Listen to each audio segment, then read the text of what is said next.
नमस्कार, the guardian academy Patna के YouTube channel पर आपका स्वागत है। मैं हूं जितेंद्र सर। आज मैं चर्चा करने वाला हूं कक्षा 10 बिहार बोर्ड का 13वां अध्याय विश्व शांति। विश्व की शांति। आखिर विश्व की शांति की बात क्यों की जाती है? क्योंकि विश्व में अशांति है। विश्व में अशांति का कारण क्या है, कौन कौन से कारण है, उसका निवारण क्या है, ताकि विश्व शांति आ सके। क्योंकि शांति के वातावरण में ही उत्कर्ष होता है, अर्थात उन्नति होती है। अशांति के वातावरण में अवनति होती है। इसलिए आइए इसी से संबंधित इस चैप्टर को पढ़ते हैं। त्रयोदशः पाठः विश्व शांति।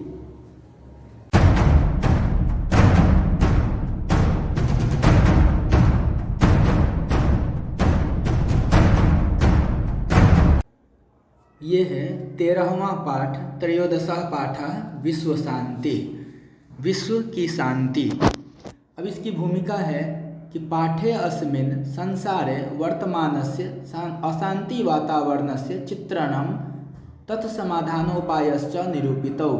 पाठे अस्मिन्, इस पाठ में, संसारे वर्तमानस्य, संसार में वर्तमान अशांति वातावरण से, अशांति के वातावरण का चित्रण तत्समाधानोपायश्च, और उसके समाधान का उपाय, यानी अशांति के वातावरण का चित्रण और उस अशांति से कैसे हम उसका समाधान करेंगे, इसका उपाय निरूपितो, निरूपित है।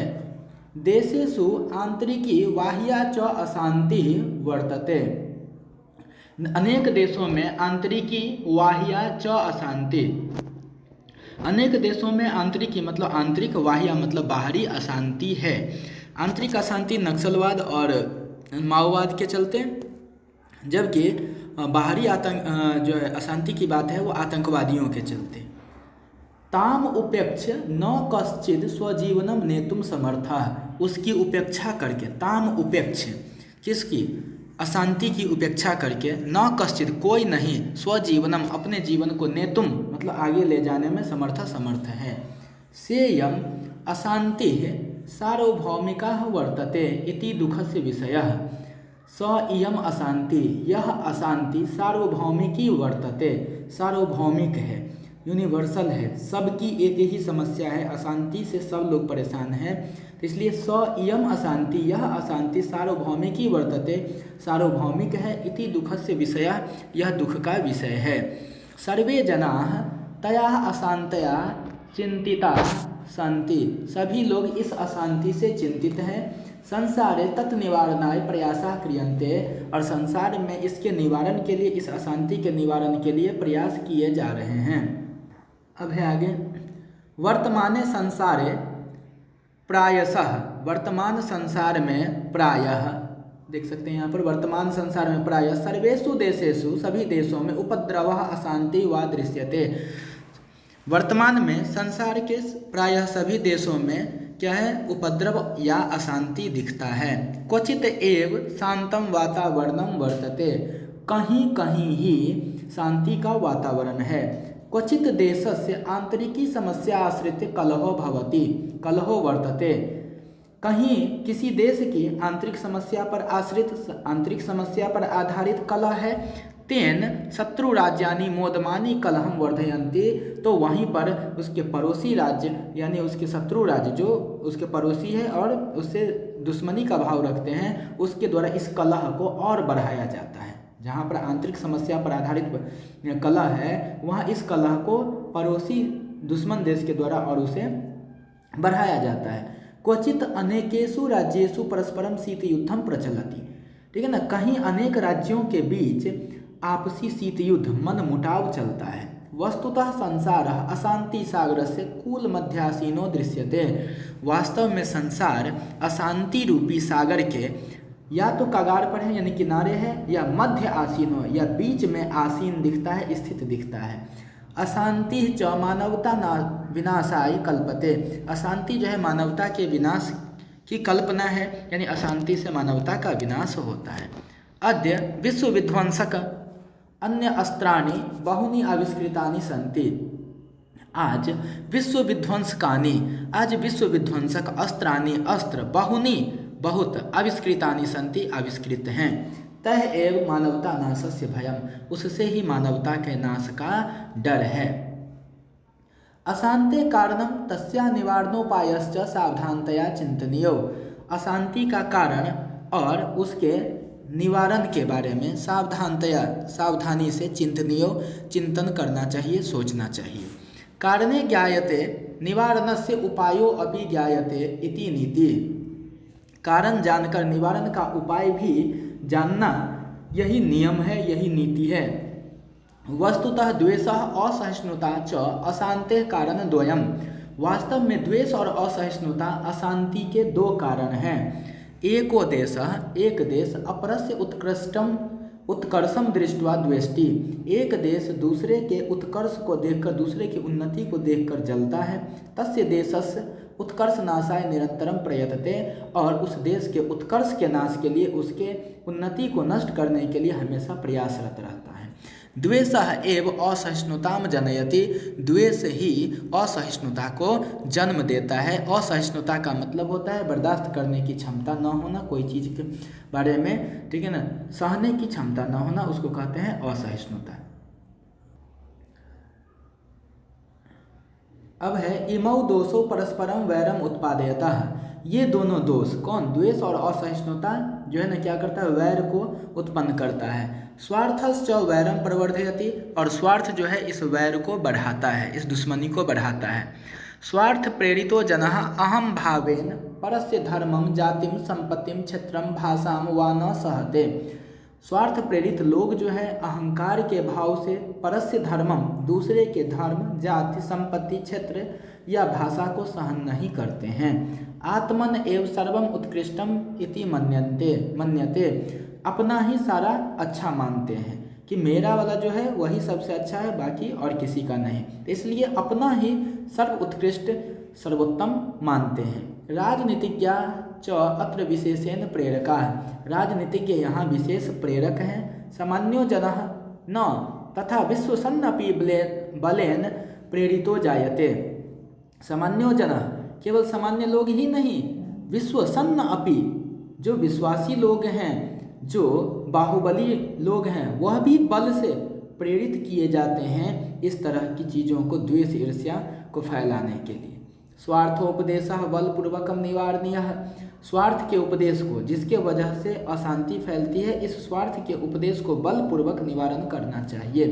परोपकारम प्रति यदि प्रवृत्ति उत्पाद्यते तदा सर्वे स्वार्थम त्यजेयुः, परोपकार के प्रति यदि प्रवृत्ति अर्थात आदत अगर परोपकार के प्रति, भलाई के प्रति हो जाती है, उत्पन्न होती है, तदा तब सर्वे स्वार्थम त्यजेयुः, तो सभी स्वार्थ त्यक्त हो जाते हैं, त्याग दिए जाते हैं। अत्र महापुरुषाः विद्वांसः चिंतकाश्च न विरलाः सन्ति, यहाँ महापुरुष, विद्वान और चिंतक विरल नहीं है, कम नहीं है। तेषां कर्तव्यम इदम यत्, उनका कर्तव्य यह है कि जने जने लोग में, यानी प्रत्येक लोग में, समाजे समाजे, प्रत्येक समाज में, राज्य राज्य और प्रत्येक राज्य में, परमार्थम वृत्तिम जनयेयुः, परमार्थ का, स्वार्थ का वृत्ति नहीं, परमार्थ का, दूसरे की भलाई का वृत्ति को वह बतावें, जन्म दें। शुष्क उपदेशः न पर्याप्तः, शुष्क उपदेश पर्याप्त नहीं है। शुष्क उपदेश का अर्थ हुआ कि वैसा उपदेश जो केवल दूसरे को हम ज्ञान दें, दूसरे को कहें कि इसका पालन करना चाहिए, लेकिन स्वयं हम उस चीज़ का पालन न करें, उसको शुष्क उपदेश कहते हैं। तो शुष्क उपदेशः च न पर्याप्त, शुष्क उपदेश पर्याप्त नहीं है। प्रत्युत बल्कि तस्य कार्यान्वयम च जीवने अनिवार्यम, बल्कि उसका कार्यान्वयन जो है ना जीवन में अनिवार्य है। उक्तन च कहा गया है क्या, ज्ञानं भारः क्रियां विना, कि क्रिया के बिना अर्थात व्यवहार के बिना ज्ञान बोझ के समान है। देशानाम मध्ये च विवादान समयितुमेव संयुक्त राष्ट्र संघ प्रभृतयः संस्थाः सन्ति, देशों के बीच, अनेक देशों के बीच विवादों को समाप्त करने के लिए संयुक्त राष्ट्र जैसी संस्था हैं। ताश्च काले काले, और वे समय समय पर आशंकितम अपि विश्व युद्धम निवारयन्ति, वे आशंकित अर्थात संभावित विश्व युद्ध का निवारण करता है। कौन है? संयुक्त राष्ट्र संघ। भगवान बुद्ध पुरा काले एव वैरेन वैरस्य शमनम असंभवम प्रोक्तवान, कि भगवान बुद्ध पुरा काल में अर्थात प्राचीन काल में कहे कि वैर से वैर का शमनम अर्थात वैर से वैर की समाप्ति असंभवम असंभव है प्रोक्तवान ऐसा कहे।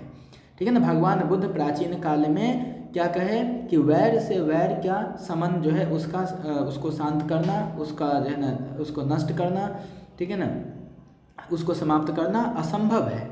अवैरेन करुणया मैत्री भावेन च वैरस्य शांति भवतीति कि अवैरेन निर्वैर से बिना वैर किए करुणा और मित्रता के भाव से वैर को शांत किया जा सकता है।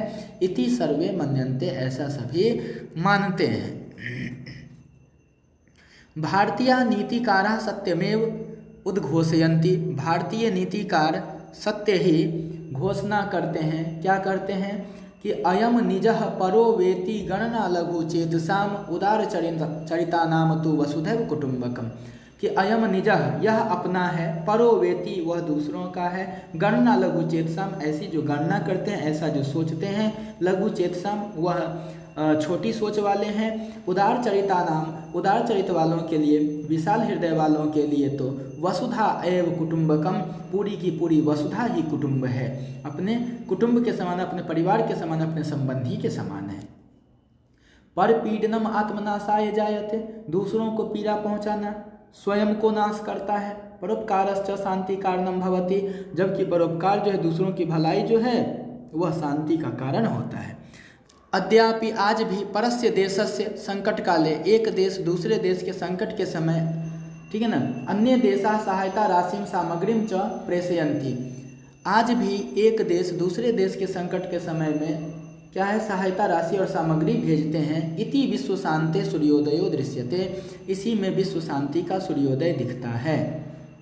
तो इस तरह से आपने इस अध्याय का जो अर्थ है उसको आपने देख लिया, समझ लिया। अब इसके प्रश्नोत्तरी की बात करते हैं। अब है त्रयोदशः पाठः अर्थात विश्व शांति का कुछ प्रश्नोत्तर, महत्वपूर्ण प्रश्न और उसके उत्तर हैं। पहला प्रश्न है अशांति रूपी सागर के, सागर मतलब समुद्र, अशांति रूपी सागर के मध्य और किनारे कौन दिखता है अर्थात कौन खड़ा दिखता है। तो वह संसार, आज पूरा का पूरा संसार जो है ना अशांति रूपी समुद्र के या तो उसके किनारे नहीं तो उसके बीच में, यानी कुछ फंसा हुआ, चाहे उसके किनारे तक पहुंच गया, उसके कगार तक पहुंच गया, अशांति के कगार तक। दूसरा प्रश्न है आज विध्वंसक किन चीजों का आविष्कार हो गया है। तो अस्त्रों का, विध्वंसक अस्त्रों का आविष्कार हो गया है। तीसरा है अशांति का दो कारण क्या है। तो द्वेष और असहिष्णुता। द्वेष मतलब ईर्ष्या, असहिष्णुता मतलब कोई भी चीज सहने की न शक्ति, उस चीज बर्दाश्त न करने की प्रवृत्ति, असहिष्णुता। असहिष्णुता को कौन जन्म देता है। तो द्वेष अर्थात ईर्ष्या। किसका बलपूर्वक निवारण करना चाहिए। स्वार्थ का। अगला प्रश्न शत्रु राज्य क्या बढ़ाते हैं। कलह को बढ़ाते हैं, दुश्मनी को बढ़ाते हैं, यानी लड़ाई झगड़ा लगाते हैं। अनेक राज्यों में परस्पर क्या चलता है। शीत युद्ध। सभी को क्या त्यागना चाहिए। स्वार्थ। वैर से किसकी समाप्ति अर्थात समन असंभव है। तो भगवान बुद्ध ने कहा था कि वैर से यानी दुश्मनी से दुश्मनी को कभी नहीं मिटाया जा सकता। अगला प्रश्न है वैर से वैर का समन अर्थात वैर से वैर की समाप्ति असंभव है, यह किसका कथन है। तो यह कथन है भगवान बुद्ध का। अगला प्रश्न कैसा उपदेश पर्याप्त नहीं है, यानी कि वह एनफ नहीं है, पर्याप्त नहीं है। कैसा उपदेश। शुष्क उपदेश। शुष्क उपदेश का मतलब क्या। ऐसा उपदेश जो केवल दूसरे को दिया जा रहा हो, खुद उस चीज का पालन नहीं कर रहा हो। अगला प्रश्न क्रिया अर्थात व्यवहार के बिना क्या बोझ के समान है, भार के स्वरूप है क्या। तो वह है ज्ञान अर्थात व्यवहारिक ज्ञान के बिना शास्त्रीय ज्ञान बोझ के समान है। अगला प्रश्न है अर्थ लिखें। बहुत ही सुंदर सा, बहुत बार पूछा हुआ है यह प्रश्न कि अयम निजः परो वेति गणना लघु चेतसाम उदार चरिता नाम तु वसुधैव कुटुम्बकम। अयम निजः परो वेति यह अपना है वह पराया है। गणना ऐसा सोचना, ऐसी गणना करना, ऐसी गिनती करना, लघु चेतसाम छोटी सोच वालों का है। उदार चरिता नाम तु वसुधैव कुटुम्बकम उदार चरित वालों के लिए, विशाल हृदय वालों के लिए तो यह पूरी की पूरी धरती ही, पूरी वसुधा ही कुटुंब के समान है, अपने परिवार के समान है। जैसे देखिए अर्थ लिखा क्या, यह अपना है और वह पराया है, ऐसी गणना छोटी सोच वालों का है, उदार चरित्र वालों के लिए अर्थात विशाल हृदय वालों के लिए तो पूरी वसुधा अर्थात पूरी धरती ही अपने कुटुंब अर्थात परिवार के जैसा है। अगला प्रश्न, विश्व शांति का सूर्योदय कब दिखता है? तो उत्तर देखिए कि जब एक देश संकट में फंसे दूसरे देशों को मदद करते हैं तथा सामग्री और सहायता राशि पहुंचाते हैं यानी भेजते हैं, तो विश्व शांति का सूर्योदय दिखता है। अगला प्रश्न, विश्व शांति पाठ से हमें क्या शिक्षा मिलती है? तो देखिए विश्व शांति शब्द का शाब्दिक अर्थ है विश्व की शांति। शांति भारतीय दर्शन का मूल तत्व है। भारत के जो भी दर्शन है यानी कि उसके जो भी दर्शन शास्त्र हैं सब में शांति की बात की गई है, इसलिए कहा गया शांति भारतीय दर्शन का मूल तत्व है। इस पाठ का उद्देश्य व्यक्ति, समाज और राष्ट्रों को आपसी द्वेष, असंतोष आदि से दूर रहकर शांति और सहिष्णुता को बढ़ाना है। इसका उद्देश्य यही है कि द्वेष और असंतोष से दूर रहे और किस चीज को, तो शांति और सहिष्णुता को बढ़ाए, यही इसका उद्देश्य है। अगला प्रश्न, राष्ट्र संघ की स्थापना का उद्देश्य स्पष्ट करें। राष्ट्र संघ की स्थापना का उद्देश्य क्या है? तो राष्ट्र संघ की स्थापना का उद्देश्य है दो राष्ट्रों के बीच संभावित विश्व युद्ध को रोकना और तनाव को कम करना। अगला प्रश्न देखिए यहां पर है, विश्व में शांति कैसे स्थापित हो सकती है? तो विश्व में शांति का आधार परोपकार है अर्थात भलाई है। परोपकार की भावना मानवीय गुण है। संकट काल में सहयोग की भावना रखना ही लक्ष्य हो। संकट के समय में क्या है, सहयोग की भावना रखना ही लक्ष्य हो, तभी निर्वैर बिना वैर बिना दुश्मनी का सहिष्णुता और परोपकार से शांति स्थापित कर सकते हैं। अगला प्रश्न, अशांति मानवता का क्या कर रही है? तो अशांति मानवता का विनाश कर रही है। तो इस तरह से आपने इस 13वें पाठ विश्व शांति पाठ का अपने प्रश्न उत्तर को देखा। तो पहले आपने पूरे अध्याय में अर्थ को देखा था, अब उसके बाद से प्रश्न उत्तर को देखा।